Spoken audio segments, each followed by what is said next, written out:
So, you and I, we've traveled a lot. We get to see a lot of people that we know. Sometimes we get recognized, which is quite nice. And you and I have traveled so much that sometimes we get upgraded on flights. It's quite nice. You get upgraded on I flights. do get. Well, I also focused on one airline where you were like, whatever, whoever picks me up first. I'm just trying to get from point A to point B. And that's it. And I'm like, how do I do that with the most luxury possible? So I got upgraded to Delta One on the flight to Europe that I recently went on, which is amazing. Lay flat seats, champagne. It looked very fancy on your IG stories. It was quite amazing. Okay. Now, there was 2 legs to this flight. That was the flight to Paris. I had to switch from Paris to another company to get to Porto. That I was sitting in the last seat in the plane. Okay. I'm as far back as you could possibly go. Just a real welcome back to society. You ain't who you thought you was in this last flight. And sitting in the last seat on the plane, I kept making jokes about the shift back, just back to reality. And every time my wife would say something, I'd be like, hold on a second. I think I just heard someone say, is that TV's Alexis Guerreros? I just kept saying that, messing with her and joking around with her. And then the guy in front of me stands up and goes, hey, are you Alexis Guerreros? I love it. I got recognized in the back seat, all the way in the last seat of the plane. I'm like, damn, you couldn't see me when I was up, dog. Bro, they're just like, there's no way TV's Alexis Guerreros is going to be in the Delta One seat. There's no way. That can't possibly be. He doesn't make that kind of money. Shouts to their Real Salt Lake fans. And I can't remember. Aiden, maybe is your name? Ian? Okay. Whatever your name is, dog. Shouts to you. I love how Alexis just connecting with the fans. When my people knows. He's like, I appreciate what's his name? And Chief. Yeah, big dog. Yeah. Hey, my guy. You remember my guy? Love all those fans. Oh, dude, y'all the it's best. wild that we have so many fans that are named the exact same name. Yeah. Sport. That was one of my favorites. But I got to be honest, dog. Right before you met me, I was laying flat. You wouldn't even have been able to see me, dog. I'm struggling right now, but back then, I was up, literally a couple days ago before my canceled and delayed flights, I was killing it, bro. Actually, I think I flew too close to the sun. If I would have never posted that first class seat, I would have never had issues getting back in this country. I honestly think the universe was like, my man getting too big for his britches. They put him on the no-fly list because Alexis is too fly. Too fly. Right. Put him on the too-fly list, dog. Damn. All the flight attendants put on sunglasses when I walk in. Damn, he too fly, dog. Welcome to the Cooligans, everybody. We out here being too fly. Okay. My name is Christian Polanco. That is Too Fly Alexis Guerreros. TV's Alexis Guerreros. And we out here on Yahoo. Say my government. On Yahoo Sports, everybody. Crushing I like how you said it before the song, before the guy yells Yahoo. There's no rules. Yeah. Who is that? Also, applause. Also, it hit him in the penis. Yeah. Okay. Just a little. That's what Delta did. As soon as I lay flat, they said hiya. All right, hit like, comment, subscribe. I forget to tell people up top, but make sure if you already enjoy the Delta One story, and we're gonna obviously talk some footy in a little bit. Yeah. Make sure you subscribe to the podcast. I know people say smash. I say make love to this. Make love, okay? Press it gently. Hit the subscribe button from the back. Damn. Hey, yo, focus a little bit on that bell. You feel me? Okay. Pay close attention to that bell. That's the problem nowadays. Right? These young fellas, they keep forgetting about the bell. Nah, yo, you got to focus on the bell. The bell. In fact, I would say hit that first. And you'd be surprised how easy the subscribe button becomes to press. Hello, Carter. What up, Carter? Carter Kenny. We're already making him uncomfortable. Carter, how are you doing? I'm good. I'm excited to talk some NWSL today. Carter, tell him about that bell. No, got your girl going. I'm sure that's when they sent us the audio. They were like, we know it's gonna be used in a reasonable manner, in a very professional way. There's no way these guys could flip that into something sucio. They're not gonna, hurt the brand in any way. There's no way they would ever besmirch the brand. Yeah. Well, it's too late. Hit that subscribe like. It's too late. All the contracts have been signed. All right. Yeah. No, there's no returns on this. There's no gift receipt on the Cooligans. We're going to be talking Premier League today. A lot, obviously, the Leagues Cup final happened. We just did an intro. They heard this. Okay, sure. All right. But the video, that's for audio. The video listeners do not get to hear. Oh. So, and a bunch of other things. And we got a little surprise for you at the end of the episode. Stick around. We got a whole new segment. Yeah, let's go. All right. Bro, you're going to love it. Real quick, let's go. Yo, for real though, you're going to love it. Well, that's it. A little teaser. Oh. Premier League. Let's start. Let's start Tease there. it, bro. Okay, don't forget that bell. But all right. So some notable sort of moments and results in the Premier League. What would you say the biggest result of the weekend is? I think you and I are going to have different results. Is it Everton losing? No. Honestly, I think it might be the same. Arsenal beating Aston Villa, a team that they lost to 2 times. Bit of a last bogey season. team last year. Bogey team. They couldn't figure them out. Unai Emery. Some would say the loss to them at the end of the season was the reason Arsenal didn't win the Premier League. I would not say that. You don't say that. I would say that. That was a big turning point because really the standard for winning the Premier League the last few years in these Manchester City years have been basically perfection, and it's wildly unrealistic and unbelievable that we're sort of in this place where you have to be perfect to win a Premier League title. You absolutely have to. Manchester City has risen the bar to the point where if you don't get like 2.8 points per match, you done. You cooked. Right. So, but Arsenal beating Aston Villa in a first half was 0-0 away as well, which is a big deal. Sure. Aston Villa is not an easy team to beat, and I think they're going to be just as formidable this year. The first thing I was noticing in this game was just like we have what I think are the Premier League's 2 best goalkeepers, because Raya and Martinez. I was watching. It was 0-0, but I was just like, bro, why are the stop that Emi Martinez did on Saka was like, how did he get to his fingertips? Even that, like, just the wherewithal, the way his body was bent, the way his body was bent, the way it was a little bit of like, I used to play on this team, and I'm sure I faced this shot. Maybe there's a little. I remember training.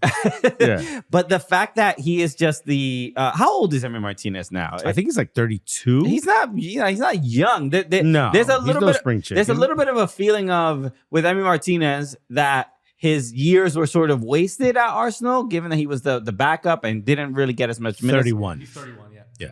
Didn't really get as much minutes as you sort He of. wanted to be the starter. Yes. And I got to be honest with you. And part of me wonders, should they have just kept him instead of, going through the Ramsdale, David Raya. Leno. It was but I think that was the era. He actually took over for Bernd Leno. And I did not like Bernd Leno as my goalkeeper. I was not a fan. As an Arsenal fan, I was not happy with Bernd Leno. And I thought Aaron Ramsdale, when he came in, and Emi Martinez, I think, turned that 2020 season around. En route to go get to win the FA Cup. I think Emi Martinez was the beginning of like the passionate goalkeeper. Bernd Leno is like very much stonewall in front of goal. He's a great goalkeeper, but he's very much emotionless. Where Emi Martinez was like spirited, would yip at players. And we saw him obviously later on in Copa Americas and stuff, really kind of become his own and come into his own mold. But I think he was at Arsenal for like 15 years as a backup. It's just a very more. Yeah, he was there for time. a long time, not getting any opportunities. And now he absolutely has proven himself to be one of the top goalkeepers in the world. David Raya is still, I think, a bit more solid. There's a stability that comes with David Raya that I don't think you get. I'm not going to say that about a guy that won Copa America, won the World Cup. I still think Emi Martinez. How many clean sheets did David Raya have last season? Raya is very good. You would at least admit there's a settling. It is a final, and I have to pick one goalkeeper. I'm picking Emi Martinez because you think he's going to go to penalties. In which case, I agree with you. But no, let's not. I'm not being dismissive of Raya at all. That stop that he had, the ball that hit. Where he put his hand up and came off the crossbar? Off the crossbar, and then the header from Watkins, and he gets up and stops. I was just like, bro, what is it? What is it? Goalkeeping masterclass. It's like the first time you see table tennis, you're like, how are they fighting? You know what I mean? You're like, I'm like, how are they doing that? How do they know the ball's going to be over there? That's exactly what David Raya's stop reminded me of. Just like the hands quicker than the ball, which is impossible. Yeah. But I agree with you. This was a great match. And I think for Arsenal, what you want to do is you want to exercise the demons. You feel me? You want to get rid of the ghosts of last season that you thought stopped you from winning the league. I don't blame the Villa loss for the season. Although if they would have won, yes, I think they win the Premier League.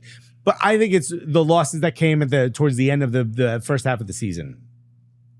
That for me, unmistakably the reason we lost. And then we were continually trying to make up ground while Manchester City does what they do at the end of every season, which is just become perfect after Christmas. So as far as I'm concerned, that's where the league was lost, not necessarily Villa. Villa was a symptom of the greater disease. For me, I was just shocked at how ineffective Gabriel Martinelli is yet again.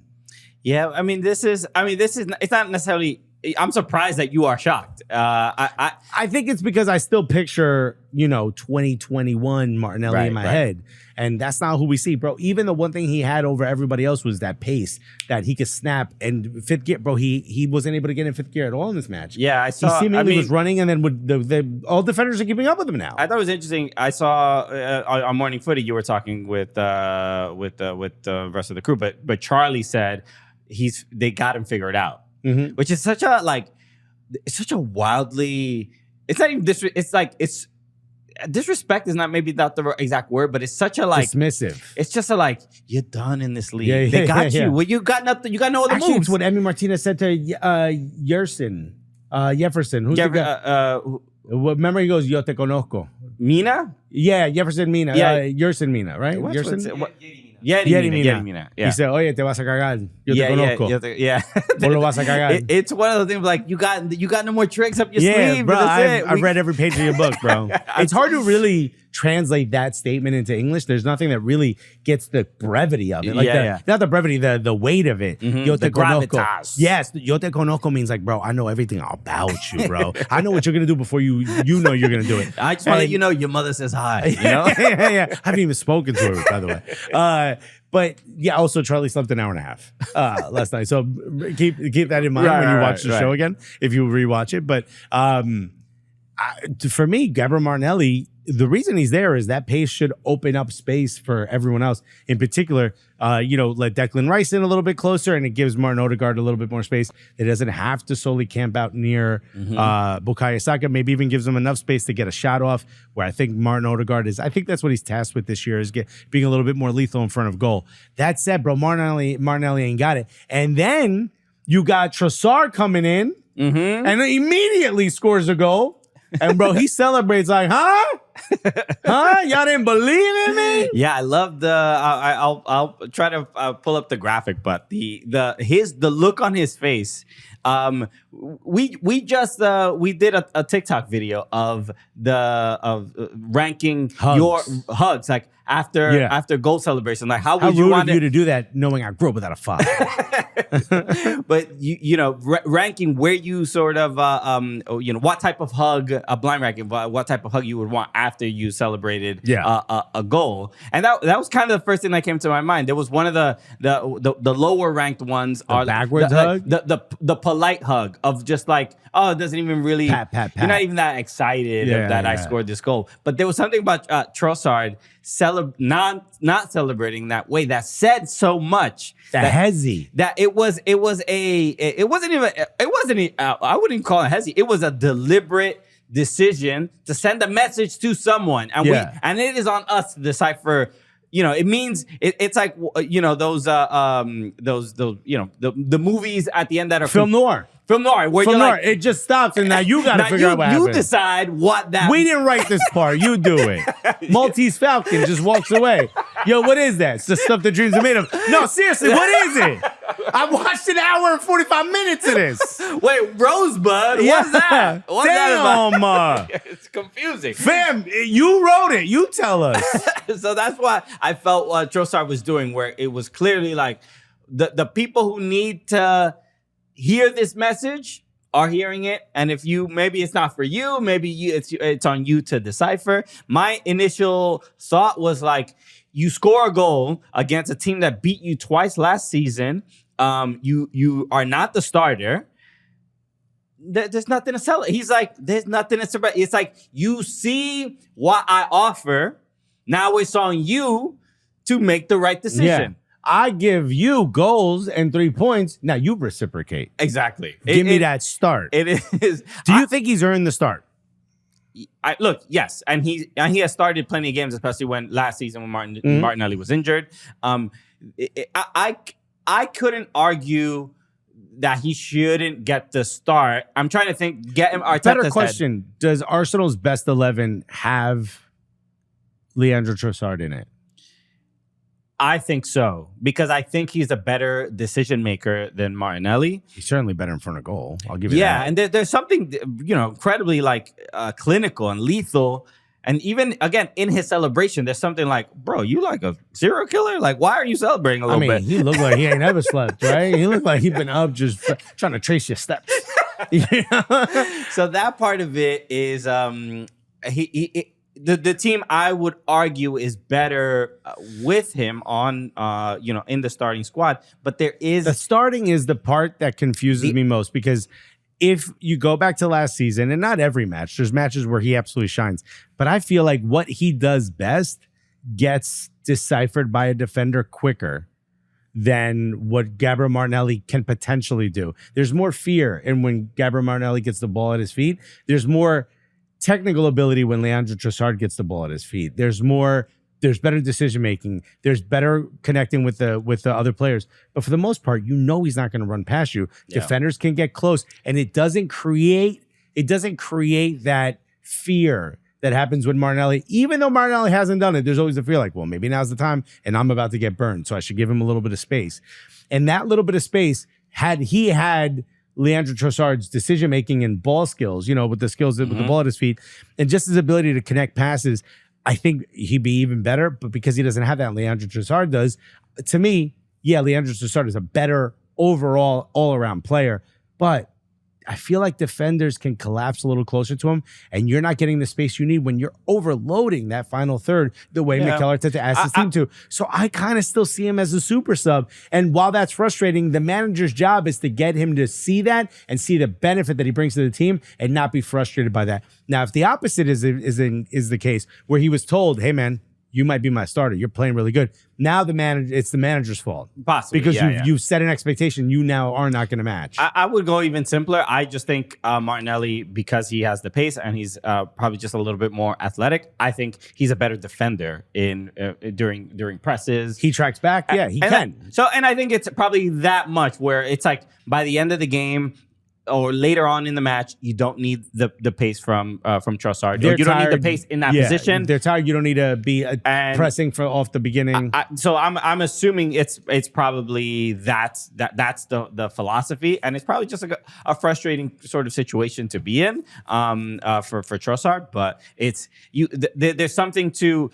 And this is all of us assuming he's mad at our Mikel Arteta. Exactly. Yeah. He could be mad at some pundit who said he wouldn't score or something. It wasn't me. All right. But it's me in economy class, I would never. Delta One, Alexis, maybe. Delta One, crazy. He says some wild stuff.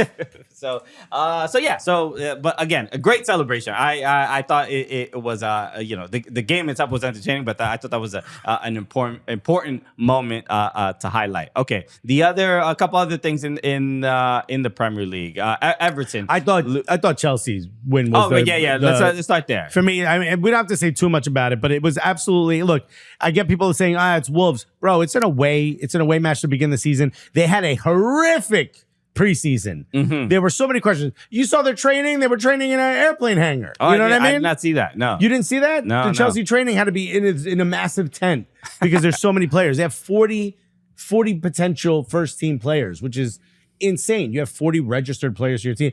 Barcelona got 3 registered players. You know what I mean? If you think of the difference here. And I get it. And, Enzo Maresca has had to come over and over again, talk to the media and say, I don't care how many players we have. I have my 20. I'm not worried about the other players. You got guys like Raheem Sterling not going to play. You got guys like, who is, not Mason Mount. Who's the, it may be whoever it was. Mason you got on Manchester. Yeah, Ben Chilwell. Thank you. They look exactly the same in my head, and I know they don't in real life.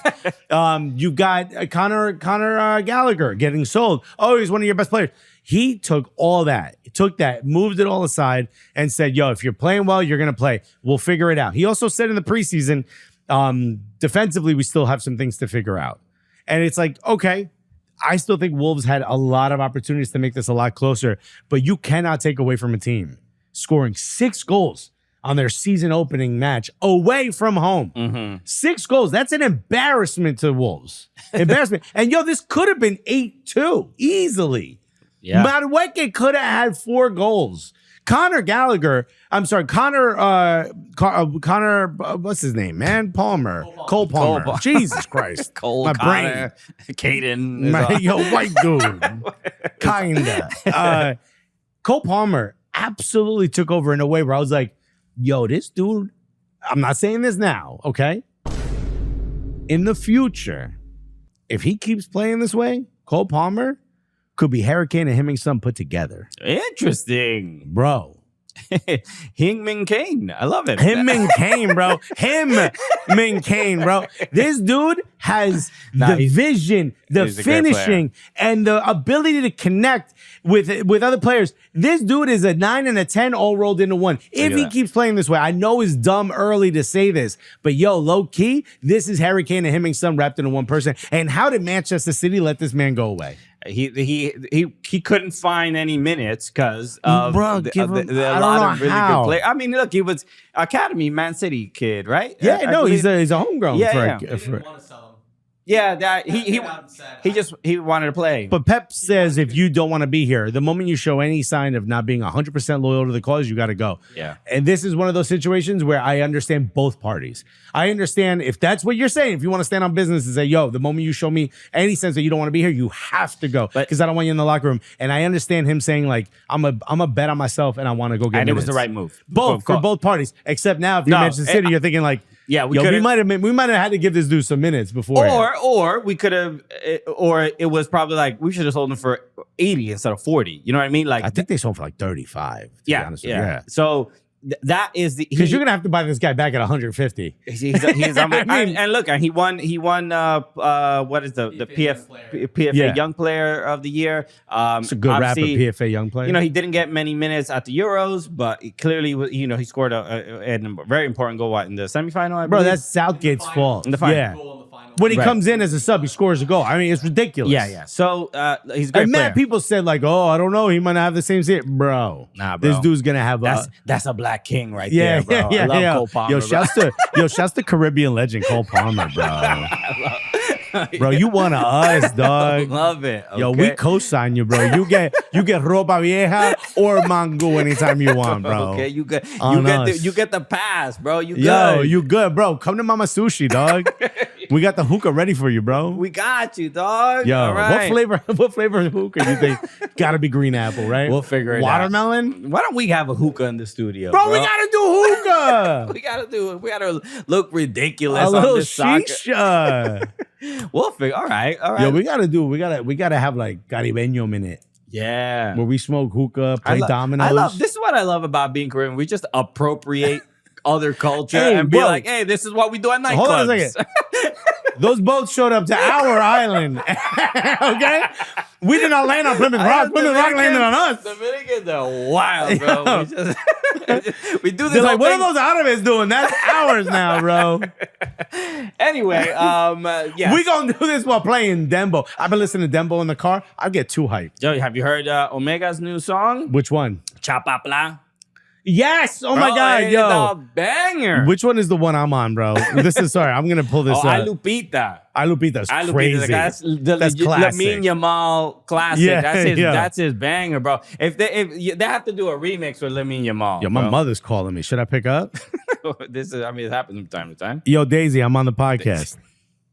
Ok, acuérdate, cumpleaños Gabriel es hoy. Of course. How could I forget my nephew's birthday, bro? Ok. Okay. Ok, bye. All right, Ma, say something to the Cooligans Yeah. fans.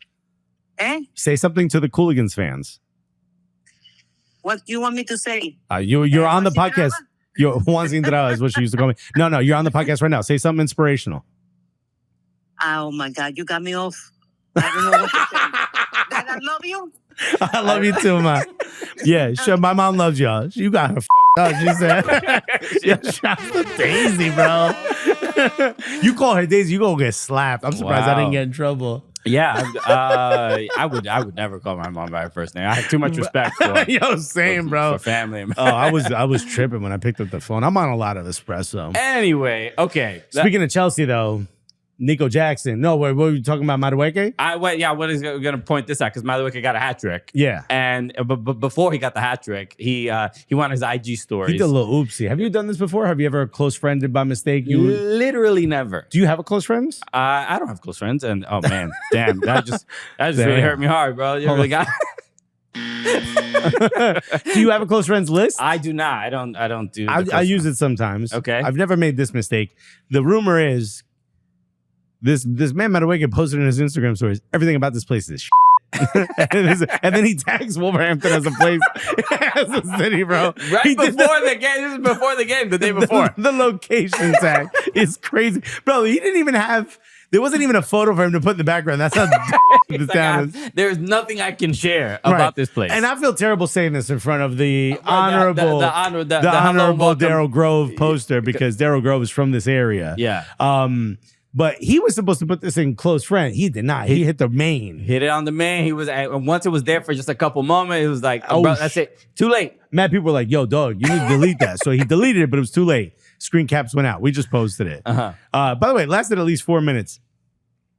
This how disrespectful he is to the city of Wolverhampton, bro.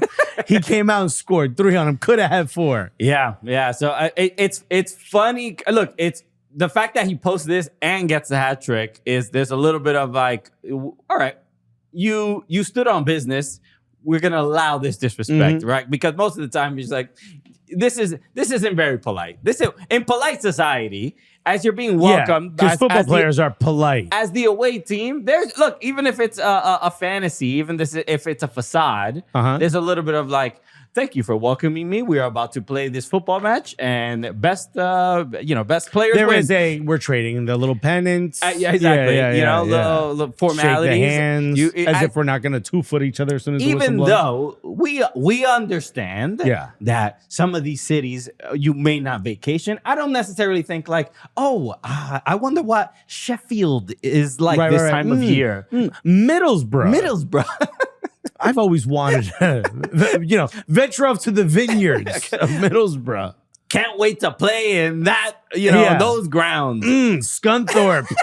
Sounds romantic, We know that. So when the fact that you post this, and yes, even if it is, I give credit to Madueke's his close friends list, because this is the type of banter happening. They're getting real content. They're getting real content, and he's like, nobody in my circle will let this leak. Yeah. And he's like, but except for me. I'll leak it myself. I'm the leak. I'm the problem. In fact, I think actually we may have unlocked how to motivate this man to score a hat trick. Their next away match, they go off to Servette for Champions League qualification, so I'm going to put that aside. But their next away match is Bournemouth. Hey, right before that match, you might want to post everything about this place is Bournemouth. Yeah, okay. And then see how you ball out. I think this is now what you got to do this everywhere you go. Right, but the only problem is that there's almost no way he can go to Bournemouth at a restaurant without somebody spitting in his food. Right? Can't. This is the risk you take. You gotta Uber Eats under someone else's name. Gotcha. That's the only way. You got to ask your homie, like, yo, you Uber Eats for me real quick? I just need a burner Uber Eats account. 100%. Bro, you need a Fuber Eats instead of a Finsta. So ridiculous. So wow, but good on him. Get the hat trick. But impressive stuff. So Chelsea, look, their first game was against Man City, and everybody was like, this team, this is what the hell are we doing? We have 40 registered players and blah blah blah. A 6-2 win helps a little bit. Absolutely. Ease that a little bit of that narrative. Okay. And finally, we're in Premier League. Everton losing to Tottenham 4-0. How could you do this to me? How could you do this to me, Carter? Why is your team doing this? How could you make me sad and Carter happy? That can't happen. No, look, did I expect... I guess...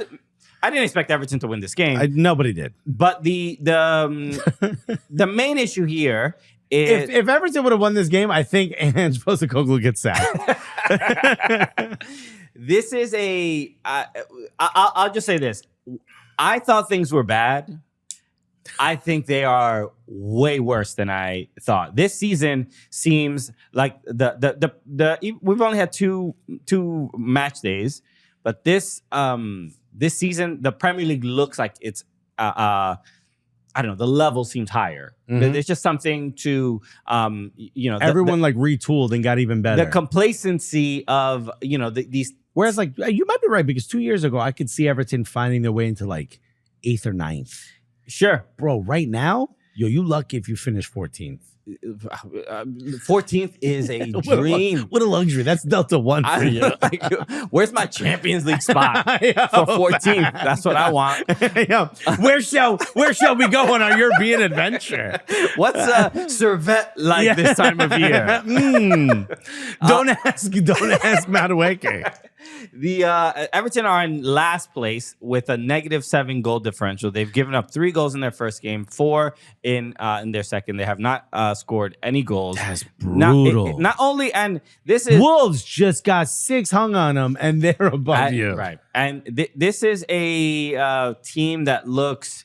There are a lot of injuries. There are a lot of missing players. There's a lot of, obviously they sold Onana, and Onana was on after the first win. I think they play West Ham. I forgot who Aston Villa won against in that first game. I can't remember. But he was talking to Rebecca Lowe and everybody from NBC, and he was saying, I think Robbie Musto asked him about, like, you look like you're having a lot more fun here. And you look less stressed. He said, he was just like, it was a lot more attacking football, controlling the game, having the ball and stuff like that. And he was like, with all due respect, but this system suits me a little bit better. And it's like, with the you didn't even need that with all due respect. We get it. Like that actually, when you say with all due respect, it sounds like I want you to take this as disrespectfully as possible.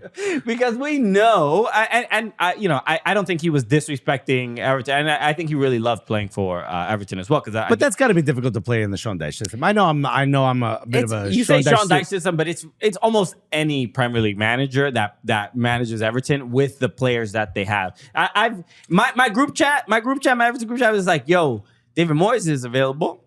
They're like anybody. Like, maybe we can go back to those years when Moyes was the manager. But the more than anything, it's just like the because of the injuries. Wait, so your group chat's already Sean Dyche out?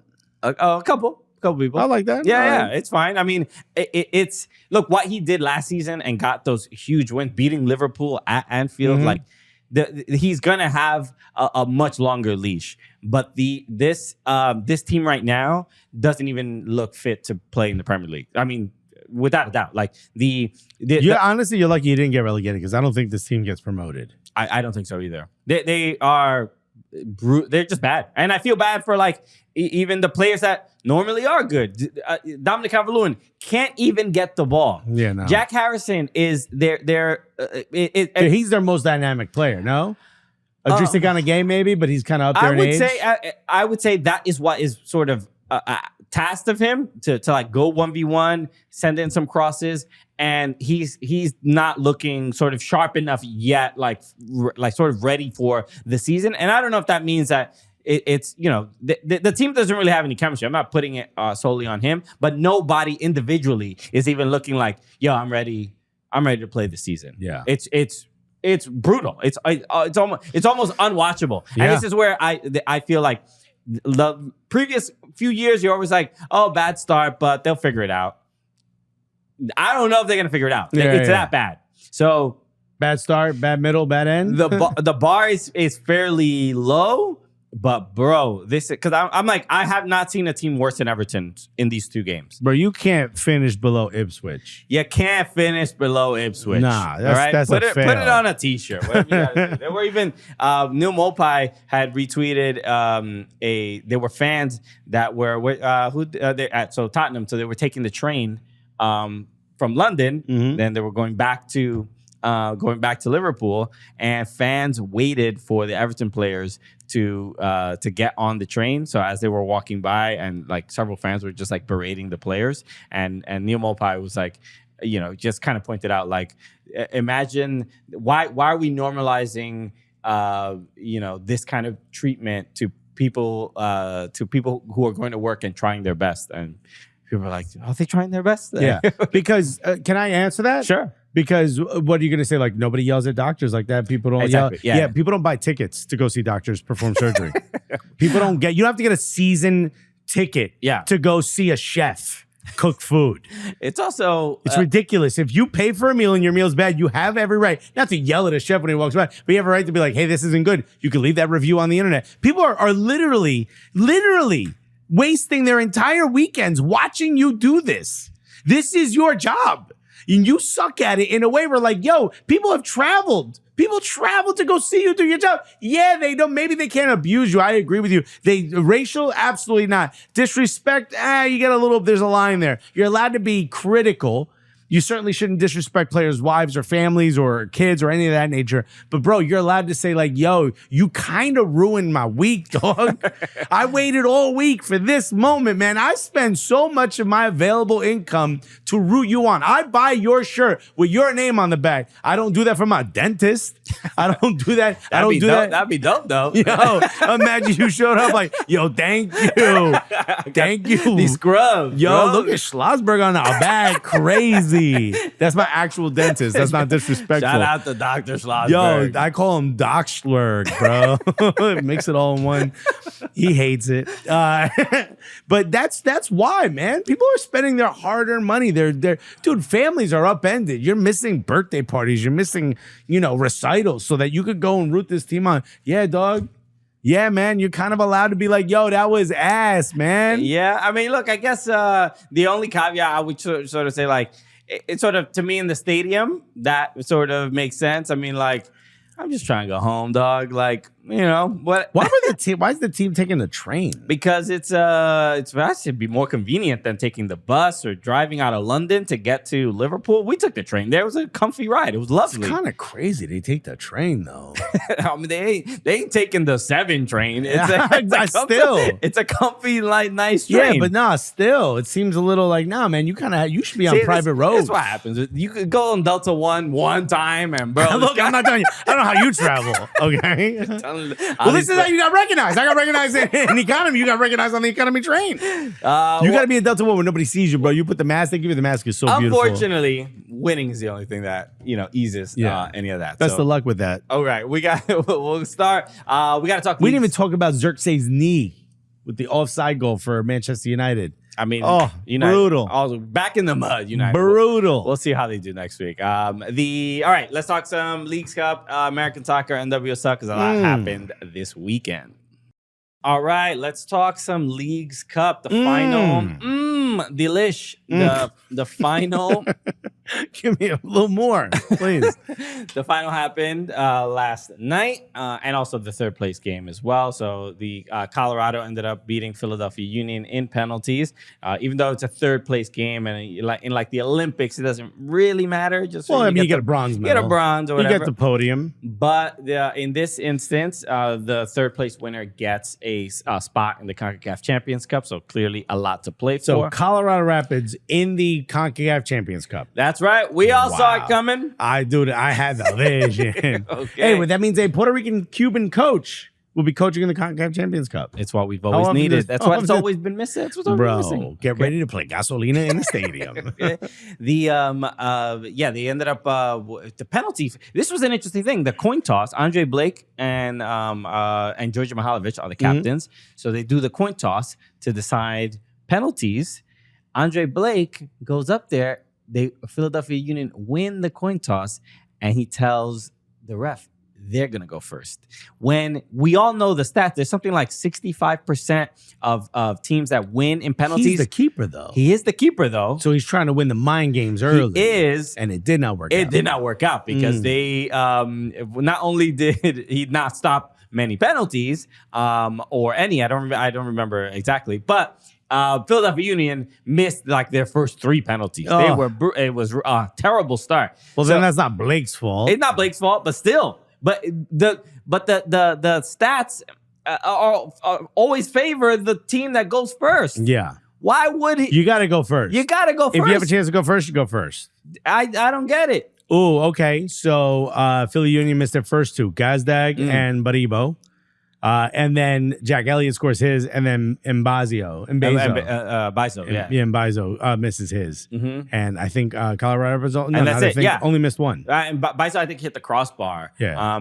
But bro, you can't not go first. I don't get it. I mean, this just seems like a missed That's a opportunity to just like get and got like Gazdag, who makes all the penalties for they call him a penalty merchant because that's how he gets a lot of his goals in the regular season. And he Paniel Gazdag. There we go. We got a new name. A new nickname just dropped. Okay. And misses his and also the like the best goalkeeper award. I don't know why they're giving this award. But went to Zach Steffen. Again, who was like the retribution had a tumultuous last few years. Obviously, lost his starting spot in for the U.S. how rough that was for him. The U.S. men's national team. Went to Manchester City, wasn't really getting any minutes. Won a Premier League title. Won a loan, couple loans. Was he on the Champions League winning team? I think he was. Yeah. So has trophies, has medals. He's earned it by being a player there. He obviously didn't play very much. He got loaned out 2 or 3 times while at Manchester City, and I think he went to Middlesbrough and he went somewhere else. Dusseldorf? This was before he went to Manchester City. He was the goalkeeper at Dusseldorf. So this is when he first left the Crew. He went to City and then loaned to Dusseldorf. Okay, so that's how it was. But he's been spectacular in this League's Cup, and mainly not necessarily mainly, but like he's been incredible at stopping a lot of penalties. He's made huge saves on a These team. are 2 great goalkeepers. Andre Blake and Zach Steffen are 2 great goalkeepers. I mean, I can comfortably say Andre Blake is a great goalkeeper, and I think Zach Steffen is having a little bit of this redemption of he's on his way back to being a great goalkeeper. Yeah. Okay, And I'll take that. because the move to Colorado from Manchester City or just leaving Europe obviously feels like a step down. Everybody was critical of it, but maybe this is a way. This is just maybe helping him build his confidence again and get back on the U.S. men's national team, because it's kind of wild to be the number 1 and then just stone cold. You're not even getting called in. Yeah. Which is kind of wild. I mean, but given the goalkeeper situation for the U.S. men's national team, where it's seemingly no one is playing, nobody's geting minutes, and then Gaga Slonina. Or Horvath with the horrendous error that he made recently.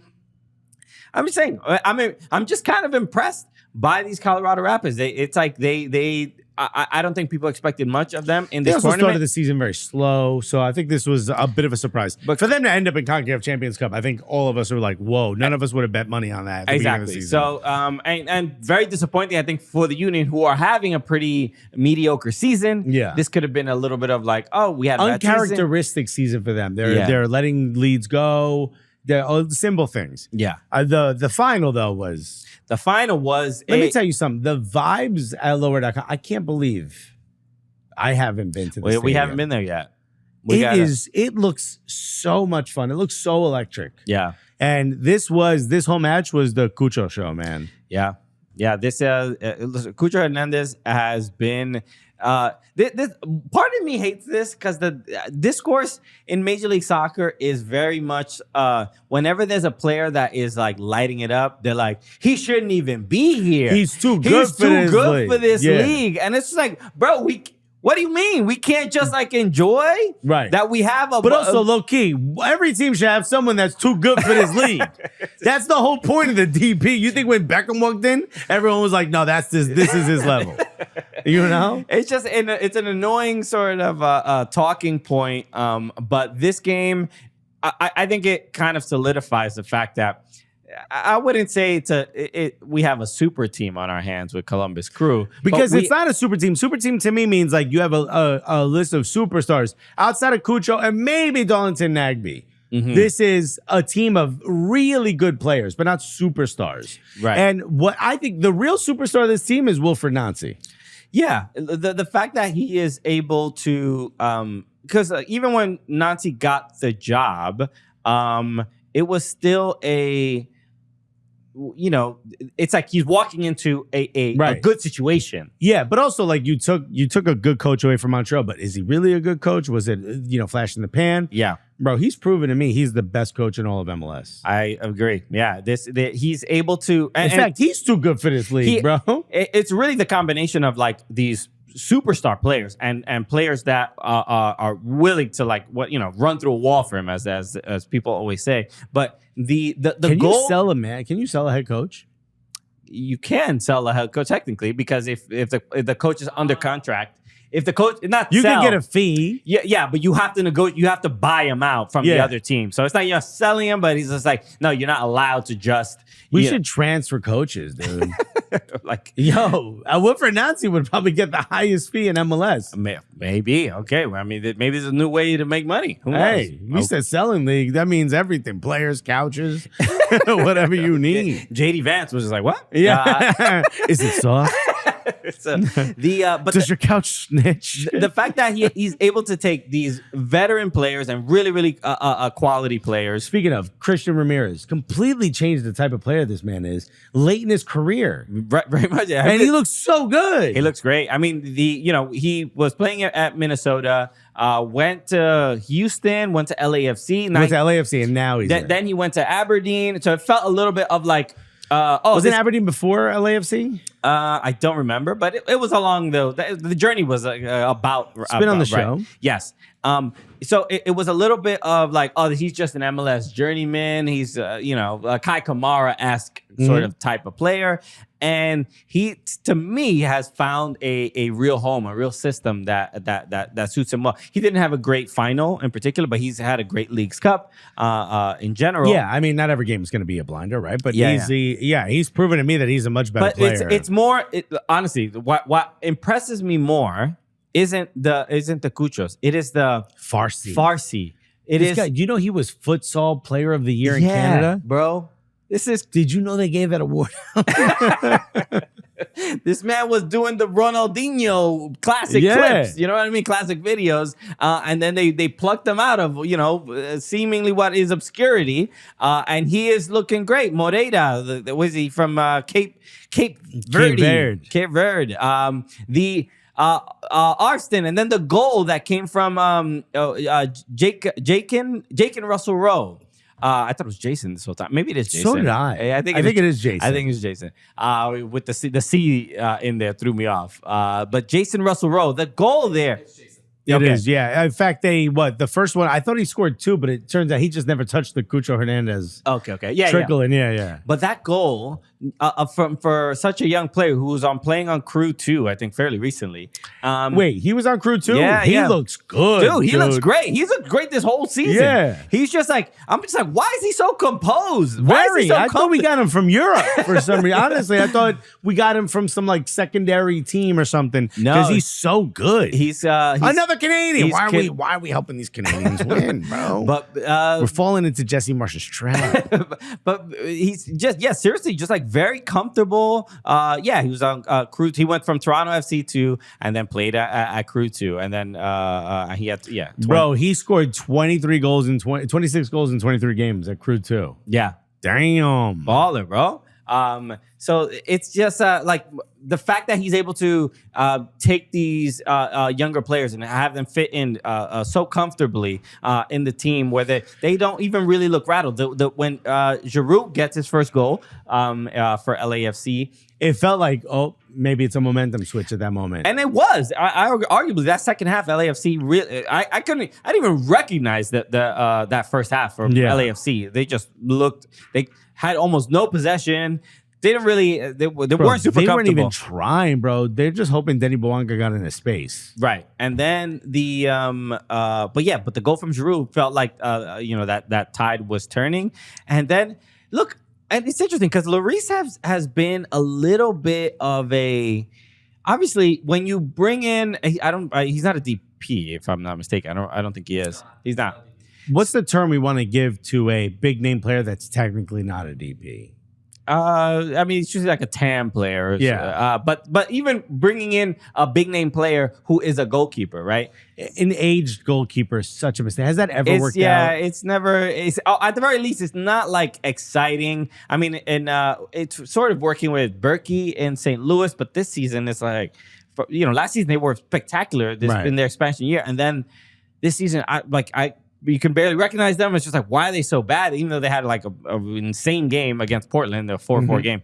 But Lloris, I put that on him. That goal, obviously the game-winning goal from Cucho, it's like you shouldn't be in that position where you're just like the ball.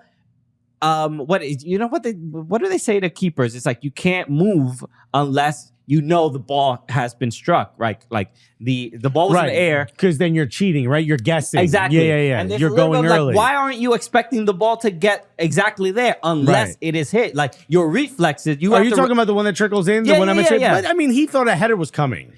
I know, but you can't think that a header is coming if the ball has not been hit. But it looked like he was hedging his bets both ways, which still feels like the right move. Because it touches his hand. It takes a weird bounce. So this is the issue, is that I think he thought he still had the bunnies to be able to get it. Exactly. It's not so much that he was late. It's that, I don't have the spring to get that anymore, when in the past I could, so I'm judging it as if I can get to it, And reality, Father Time never loses, they say get to the back of the plane, dog. Okay. I mean, it sounds like a weird civil rights thing, like the way you say it.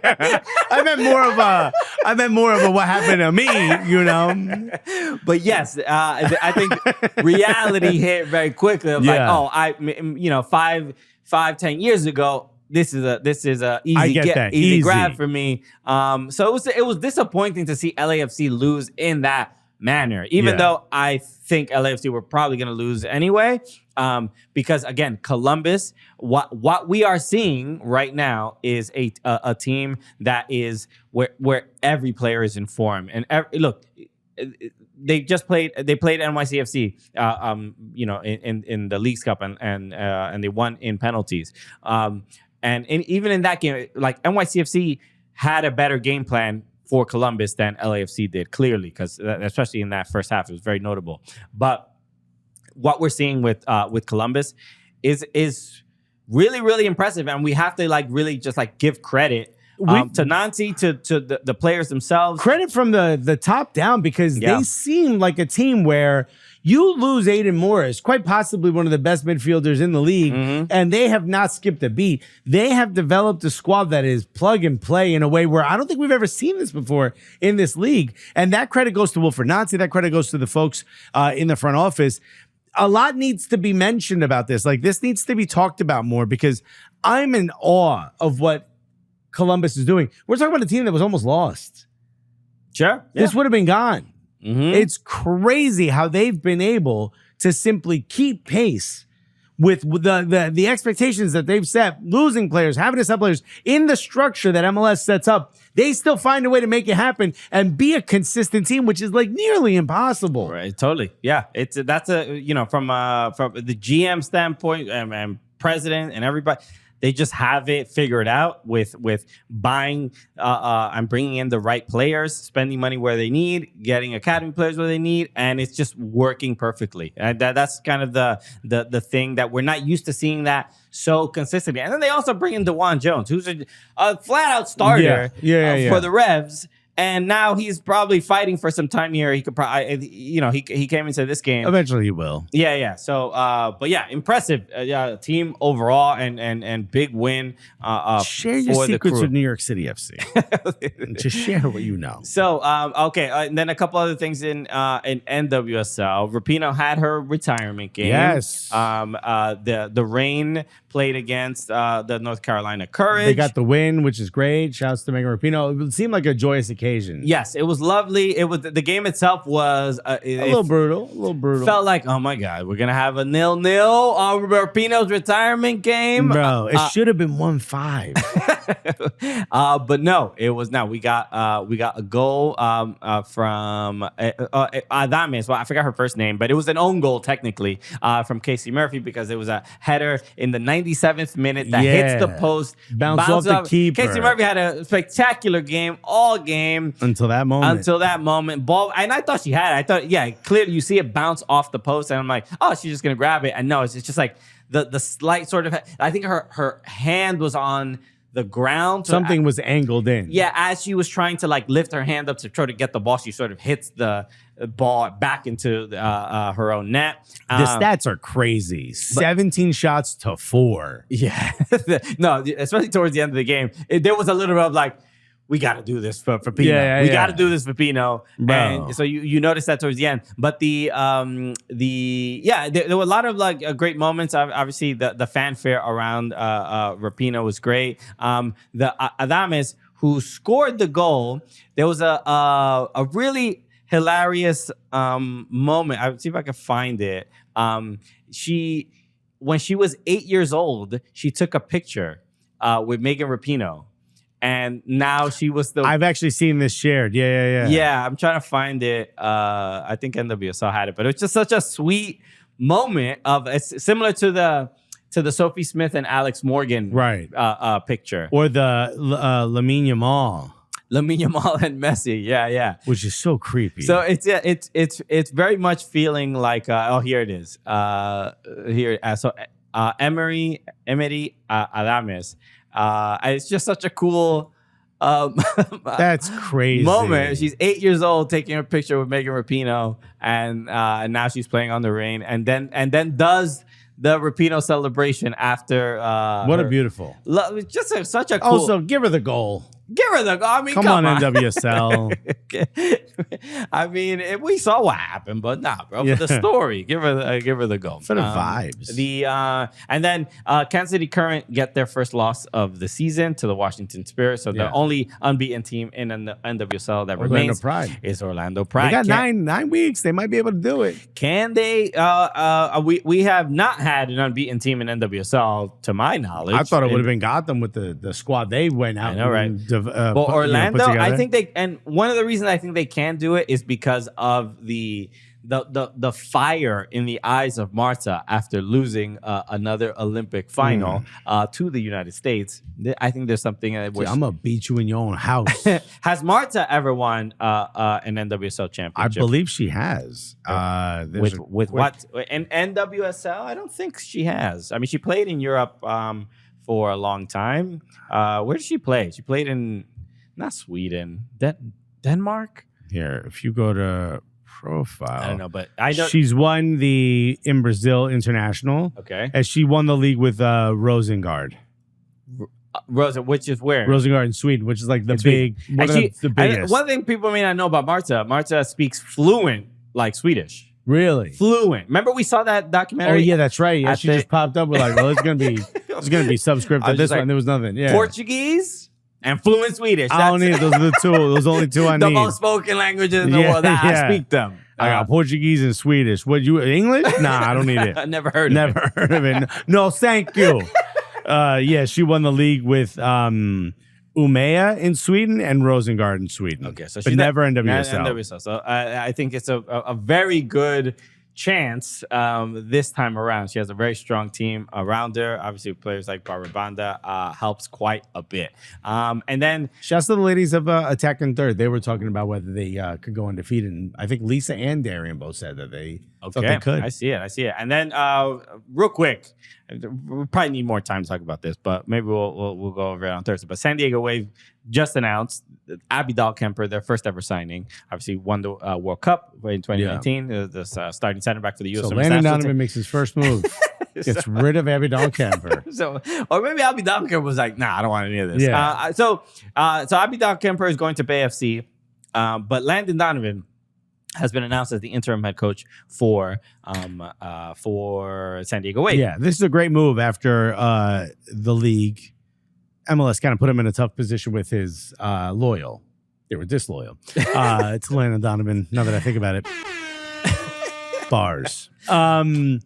So this, I think, is a great opportunity for him to get back into coaching in a bigger way. But he's also, obviously, a lot of criticism. He's never coached the women's team before.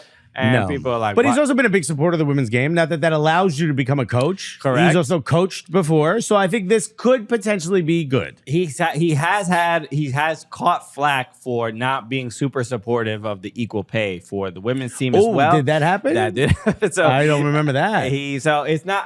I don't think he was. I have to look up. I might be misremembering. I don't know. I don't think he was like a staunch anti, but I don't think he was as supportive as I think people would have wanted. Yeah. But apologies if it was worse than I'm sort of.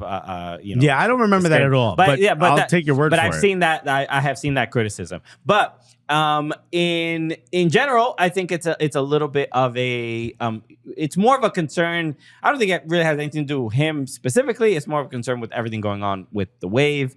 The Jill Ellis situation that hasn't been resolved. There's now a lawsuit. Isn't it a counter lawsuit or there's an initial lawsuit? I think it's an initial lawsuit. It is suing a former employee for essentially disparaging. Yes, exactly. And a lot of people not happy about the whole situation. We will see what happens in this lawsuit. But the decision to go to hire Landon Donovan doesn't, to get rid of Casey Stoney, a very a great career in women's football, to get rid of her, to bring in Landon Donovan. It doesn't. Nobody can really make sense of what Jill Ellis sort of wants. Yeah, but you can't just say. And look, I mean, with all the allegations and the trials and stuff aside, Jill Ellis is someone who seems to me like she's pretty detail oriented. So I'm sure she went through a very long vetting process to get to Landon Donovan. At least that's the respect I'm going to give her. This is an excerpt from an article. I think it's from an Athletic article. And this proves my point, I'm assuming. But this is from Andre Carlisle, who covers women's soccer. But I saw him tweet this out. And I'll just read it real quick. It says, yet the most interesting part of the story isn't so much that Donovan got the job. It's how he got it. Oh, probably. So this is going to talk about all the research she did. When Wave president Jill Ellis reached out to him earlier this month looking for recommendations for an interim coach to replace the fired Casey Stoney, Donovan recommended himself. He says, quote, he and I were having a conversation and he sort of said, I miss coaching. I would like to be considered for this. Ellis said, quote, and I was like, wow, okay. So, and then she continued, so we moved on it. And I think it's been a terrific move. End quote. Okay, so not the long vetting process I was talking about? Is that what you're suggesting? It's almost like somebody being like, hey, I've been single a long time. You have any friends I could potentially date? You know what? It's like, you know what? I honestly have always wanted to bang you. Yeah. So why don't we just... Whoa, am I still friend zoned? What a wild... Have I told you what I do with the bell? Kind of wild. That is ridiculous. It doesn't mean that he can't. No, it doesn't leave you with a lot of confidence. It doesn't. And it's more of a concern of just institutionally, how is this club? Yeah. That this is. You didn't have a list? Why are you also asking Landon Donovan if he knows anybody? You also won a World Cup. Yeah. With, you don't know one of your assistants? You don't one know of your anybody? Former assistants? There has to be a group chat that you win. Twyla Kilgore, bro. Get her over here. There has to be a couple. And again, he might end up being a great coach. I do not know. But when you're the player that your first player that you signed is gone now, and you get the sense people may not want to be there. I don't think it's a little bit concerning. Again, institutionally. The only time I've ever heard anything like this was when the Saputos were saying, or whoever was running Montreal, they said, how the hell did you get, Thierry Henry? They said, he called us and said, hey, I want to be a coach. And we're like, dog, that ain't the flex you think it is, my G. You just took away all the confidence we had in you. Yeah, you should have a department. Yeah. Not the waiting for Thierry Henry to call department. We got a phone that only Thierry Henry has the number to.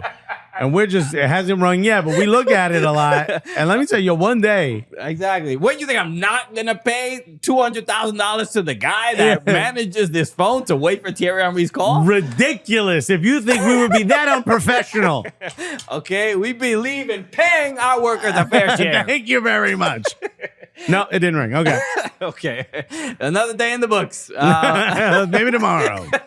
All right. We got a couple other things to wrap up. We'll be right back after this. Alexis, you were away last week. Yeah. So you may have missed this, but I don't know if you catch up with Peruvian third division football. But that's what we do here. But there was a player that was sent off for a red. He got a red card because he was urinating during a corner. This was a player was receiving treatment. He was like, "Yo, let me go wee-wees," and ref was like, "Nah, bro, you getting sent off." Yeah, that's not allowed. So this dude's name was Sebastian Munoz. He plays for a club called Atlético Aguajún. And this leads us into a brand new segment that we are calling "Oh, for real? Oh, for real? Yo, how you get a red card? Oh, for real?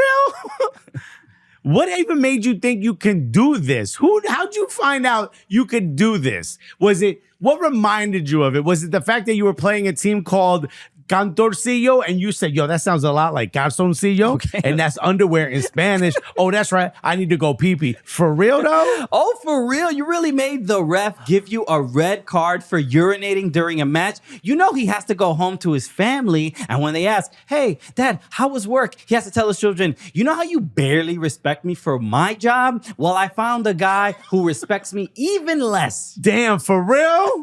Damn, yo. And just think about this. What, you just about to pee during a Copa Peru match?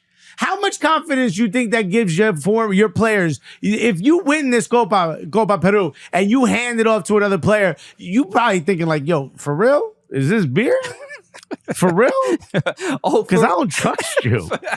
For real, though. Look, you thought it was a good idea to take a piss while the goalkeeper was receiving medical treatment. When there are breaks in soccer, people use that time to hydrate, not water the pitch. Nah, you went the wrong way. For real, though. And yo, you so egregious. You got people saying that you actually did this as part of match fixing. Personally, I think they were wrong. I think you saw this. You said, hey, this is a televised match. I play in the third division of Peru. Not all of them are. And maybe this is a way for me to soft launch my OnlyFans. You feel me? At least, bro, for real, I hope it was soft launch. Okay. For real. For real? You're just gonna piss while looking over your shoulder? The no-look piss is crazy, That's right? crazy. You know, you gotta keep your eyes on your own test ease. Hey, yo, Pele never did that. Okay? Test ease. Bro. For real. All right, everybody. Thank you for joining us in our brand new segment, everybody. And thank you For again real. for tuning in to a brand new episode of the Cooligans. We appreciate you. Make sure you follow us at Soccer Cooligans. Before we go, social. though, I'm going to mention yeah, that. okay. I just want to say my thing. Get a little gap. Because Get a little gap it's in going to there. be weird if I transition right into it. But yes, make sure you follow us at Soccer Cooligans on all socials. So hit subscribe on the YouTube channel as well. And follow us at Chris Polanco, at Christian_Polanco on Instagram, and at Not Alexis everywhere else. And we obviously, what we want to do is send some condolences. Obviously, Yes, condolences needed. Absolutely. For the recent passing of Sven-Goran Eriksson. Goran Eriksson. Which a lot of folks listening don't remember him, but he's a storied career. Both player and coach. Obviously, you saw the emotions. Remember, Klopp was willing to let him manage the team for a game last year. Yes. That was like one of his dreams. Was to coach Liverpool. To coach at Anfield. Yeah, to manage at Anfield. They didn't get a chance to do that, but they did set up a testimonial match for him where he did get to do that. But yeah, he was diagnosed with pancreatic cancer, knew he had a limited amount of time left, and he did something that I think is so brave, which is decide to use that time to live as much as you possibly can. He visited a lot of stadiums. He shared his love of football with the world. He shared how much, and sometimes even this happens where we've spent so much time in the sport. We wonder, are we wasting some of our time? We miss out on birthdays and parties and weddings because of events that we have to go to. And I'm thinking, does this your take nephew's away? birthday? I totally forgot. I mean, I may have called him during the break, but I didn't need my mom to tell me that. She's like, "Oh, you got me fun." But he said something 5 days ago when I think he knew his time was up, and I think it's an important read. He said, this is a quote, "I hope you will remember me as a positive guy trying to do everything he could do. Don't be sorry. Smile. Thank you for everything. Coaches, players, the crowds. It's been fantastic. Take care of yourself and take care of your life and live it. Bye." Those are the words of someone who knew his time was up, but tried his hardest, even at least at the end, to live it to the fullest. And if there's anything you can take away from something so horrific as what happens when somebody has cancer or just knows their time is up, if there's something you can take from that, I hope it's that. What a beautiful statement from a guy that seemingly everybody loved. The outpouring of love has been absolutely amazing. From competitors, even people who never even got a chance to play with or for him. It's been absolutely incredible. And I don't know that I would have the bravery to do what he has been able to do this past few years. Unfortunately, he's gone now. But if you could take anything from his life, even if you didn't watch a second of football that he was involved in any way, shape, or form, is take that statement. Go live your life. It's beautiful. Yeah, very. And I feel like we unfortunately and sadly have experienced and lost people to cancer, and it sort of reminds me of those last few weeks and months with our friend Darryl Grove, who also passed away from cancer. And it is a thing you never want anyone to experience, of like that acceptance that they are not long for this world. And there were similar things that I think Darryl was saying as well, just like feeling like to not feel bad for me, and not and very much like just I feel like I've done all I could with my time here, and it's a beautiful sentiment that I don't know that I would. Be able it's to hard. It's hard to like just say point. those things and think those things without like just crying. But the fact that we do get those moments in really difficult and challenging times is we try to take as much positive as possible. So you appreciate the imprint that clearly he left on a lot of people, and we all sort of deal with this in life where we lose people in this way. So hopefully hearing things words, like that. Yeah, maybe his words could leave an imprint on you if you didn't get a chance Without to a doubt. So have it done. R.I.P. Obviously a very, very difficult time. So everybody, as always, thank you so much for tuning in. We appreciate y'all. We'll see you again on Thursday. We got a very exciting episode on Thursday, by the way. It's going to be a big one. Big old guest coming through. Just going to say, it'll make you believe. just a little bit. All right, we'll see you Thursday, everybody. Peace. Love you guys.